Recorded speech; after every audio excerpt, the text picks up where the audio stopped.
ভাগ্যের ওপর থেকে কালো ছায়া কাটাতে এই কৌশিকী অমাবস্যার রাতে করুন বিশেষ এই একটি কাজ। তারপর দেখবেন জীবনের সব সমস্যা কেটে যাবে। হরে কৃষ্ণ ভক্তবৃন্দ, ইতিমধ্যেই আমরা ভগবান শ্রীকৃষ্ণের মহা জন্মাষ্টমী ব্রত ২৬ আগস্ট পালন করেছিলাম। তবে এবার ২০২৪ সালের ভাদ্র অমাবস্যা কবে পালিত হবে এবং এই অমাবস্যার নাম কি? তো বন্ধুরা, ভাদ্রের এই অমাবস্যার নাম হলো কৌশিকী অমাবস্যা। এই অমাবস্যা তিথিতেই মা কালী কৌশিকী রূপ ধারণ করে দুই অসুর ভাই শম্ভু ও নিশম্ভুকে বধ করেছিলেন। তারপর থেকেই এই অমাবস্যা তিথিকে কৌশিকী অমাবস্যা বলে গণ্য করা হয়েছে। তো ভক্তবৃন্দ, এই কৌশিকী অমাবস্যা তিথি পালিত হবে আগামী ২ সেপ্টেম্বর সোমবারে। অমাবস্যা তিথি শুরু হবে ২ সেপ্টেম্বর সকাল ৫টা ২১ মিনিটে এবং অমাবস্যা তিথি শেষ হবে পরের দিন ৩ সেপ্টেম্বর সকাল ৭টা ২৪ মিনিটে। ব্রাহ্ম মুহূর্ত থাকবে ভোর ৪টা ৩৮ মিনিট থেকে ৫টা ২৪ মিনিট পর্যন্ত এবং পুজোর শুভ সময় থাকবে সকাল ৬টা ৯ মিনিট থেকে ৭টা ৪৪ মিনিট পর্যন্ত। তো ভক্তবৃন্দ, ভাগ্যের ওপর থেকে কালো ছায়া কাটাতে এই কৌশিকী অমাবস্যার রাতে করুন বিশেষ এই একটি কাজ। তারপর দেখবেন জীবনের সব সমস্যা কেটে যাবে। এই কৌশিকী অমাবস্যার রাতকে আবার তারা রাত্রিও বলা হয়, কারণ এই অমাবস্যা তিথির রাতে বিশেষ এক মুহূর্তে স্বর্গ ও নরক উভয়ের দরজা কিছুক্ষণের জন্য খুলে যায় এবং সাধক শুভ ও অশুভ উভয় শক্তির অধিকারী হতে পারে। তো ভক্তবৃন্দ, এই অমাবস্যা তিথিতে হয় তারাপীঠে তারা মায়ের বিশেষ পুজো। আর বলা হয়ে থাকে যে এই কৌশিকী অমাবস্যায় শুধুমাত্র একবার তারা মায়ের দর্শনে জীবনের সর্ববিপদ কেটে যায়। তো আজ ২ সেপ্টেম্বর সোমবার কৌশিকী অমাবস্যা ব্রত পালনের পাশাপাশি অবশ্যই বন্ধুরা এই নিয়মটি মানলে আপনার জীবনের সমস্ত বাধা বিপত্তি দূর করবে স্বয়ং মা তারা। তো ভক্তবৃন্দ, চলুন জেনে নেওয়া যাক খুবই জাগ্রত এই অমাবস্যা রাতে যে নিয়মগুলি মানলে স্বয়ং মা তারার আশীর্বাদ লাভ করা যায় এবং জীবন থেকে সব বিপদ কেটে গিয়ে জীবন হয়ে ওঠে সুখময়। তো ভক্তবৃন্দ, প্রথমে বলবো এই কৌশিকী অমাবস্যার দিন অবশ্যই আপনারা বাড়িঘর খুব সুন্দরভাবে পরিষ্কার রাখুন। এই দিন যেন বাড়িঘর অপরিষ্কার না থাকে সেদিকে অবশ্যই নজর রাখবেন।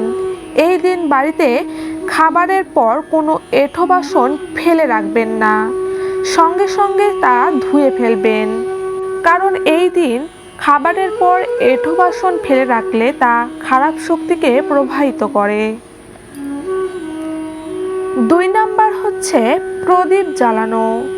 বন্ধুরা, অমাবস্যার দিন সোমবার সন্ধ্যার পর অবশ্যই বাড়ির সদর দরজার সামনে মনে করে ২টি তিলের তেলের প্রদীপ প্রজ্বলন করুন।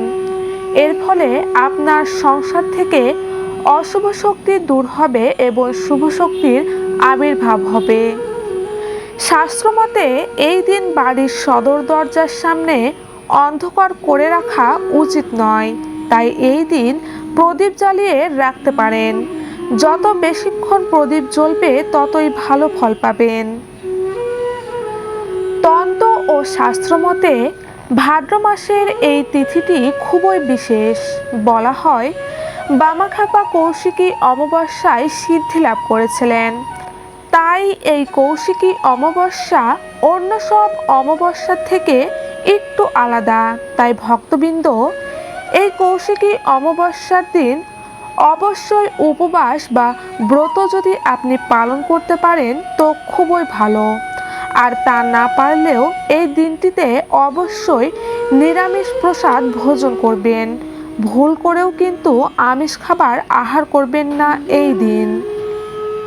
এই দিন আপনার গৃহে যে মায়ের চিত্রপট আছে সেটিকে অবশ্যই 108টি জবা ফুলের মালা পরিয়ে পুজো করুন এবং মায়ের পায়ে সিঁদুর ও লাল রক্তজবা নিবেদন করুন। এতে আপনার জীবন থেকে অমাবস্যার কালো ছায়া দূর হয়ে যাবে। এবার 5 নাম্বার হলো এই কৌশিকী অমাবস্যার দিন সন্ধ্যাবেলায় একটি কুয়োতে অবশ্যই 1 চামচ দুধ ঢালুন। যদি আশেপাশে কোনো কুয়ো না থাকে তাহলে একটি স্থানে কিছুটা গর্ত করে সেখানে এই 1 চামচ দুধ ঢালুন। এই প্রক্রিয়াটি আপনারা সকলেই অবশ্যই কিন্তু পালন করবেন। বন্ধুরা, এটি করলে আপনার জীবনের সমস্ত বাধা বিপত্তি দূর হয়ে যাবে। এবার সর্বশেষ হলো বলা হয় এই কৌশিকী অমাবস্যার রাতেই এক বিশেষ মুহূর্তে স্বর্গ ও নরক দুয়ের দরজায় কিছু মুহূর্তের জন্য খোলে।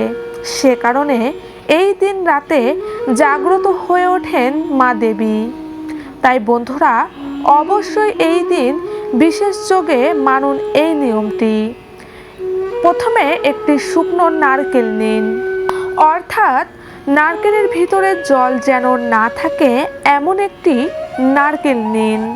তারপর সেই নারকেলটি একদিকে ফুটো করে সেই ফুটো দিয়ে চিনি পুড়ে দিন ভিতরে। এবার এই অবস্থায় নারকেলটিকে নিয়ে গিয়ে বাড়ির বেশ খানিকটা দূরে কোথাও পুঁতে দিন। এতে সুখ আসবে আপনার গৃহে এবং জীবন থেকে সব বাধা কেটে যাবে এবং জীবনের প্রতিটি ক্ষেত্রে আপনি সফলতা পাবেন। তো ভক্তবৃন্দ, এই কৌশিকী অমাবস্যার দিন অবশ্যই এই নিয়মগুলি মানার চেষ্টা করুন। দেখবেন মা তারার কৃপায় আপনার জীবন হয়ে উঠবে সুখময়। তো ভক্তবৃন্দ, ভিডিওটি ভালো লাগলে অবশ্যই লাইক কমেন্ট শেয়ার করবেন এবং আমার চ্যানেলে নতুন হলে অবশ্যই পেজটি ফলো বা সাবস্ক্রাইব করবেন। জয় শ্রীকৃষ্ণ, জয় রাধা মাধব, জয় গোবিন্দ।